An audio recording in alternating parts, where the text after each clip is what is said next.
मंच पर उपस्थित असम के गवर्नर प्रोफेसर जगदीश मुखी जी, मुख्यमंत्री भाई सर्बानंद जी सोनोवाल जी, अरुणाचल प्रदेश के मुख्यमंत्री श्री पेमा खंडू जी, भाई हेमंता बिस्वा शर्मा जी, मंत्रिपरिषद के मेरे साथी भाई राजन गोहाई जी, मंच पर उपस्थित अन्य सभी महानुभाव और मेरे प्रिय भाइयों और बहनों, इतनी बड़ी तादाद में आप आशीर्वाद देने के लिए आए, मैं आपका बहुत आभारी हूं। आज नॉर्थ ईस्ट, पूर्वी भारत के लिए बहुत ऐतिहासिक दिवस है। आप सभी को देश के सबसे लंबे रोड रेल ब्रिज की बहुत बहुत बधाई पहुंचाऊं। मन बहुत प्रफुल्लित है। भूपेन दाई काइसिन,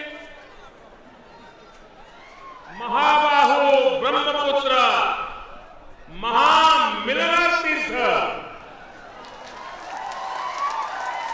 यही महाबाहु बुढ़ाविंदर पारतीय हई आजी असमवासी संतुलित विकास पर जोर रहता है, तब सुशासन सुराज्य की तरफ बढ़ता है। साथियों, यही प्रयास बीते 4.5 वर्ष से केंद्र और अब आसाम की सरकार हो, अरुणाचल की सरकार हो, ये निरंतर कर रही है।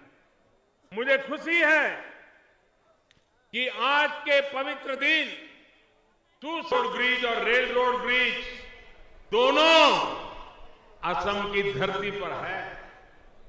ये मेरा भारतीय जनता पार्टी के नेतृत्व में चल रही केंद्र सरकार का सौभाग्य है कि देश के इंफ्रास्ट्रक्चर के इन दोनों महत्वपूर्ण प्रोजेक्ट को पूरा करने का अवसर हमें ही मिला।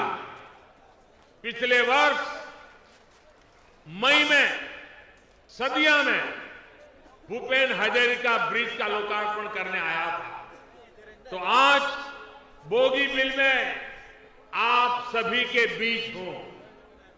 भाइयों और बहनों, बीते 4.5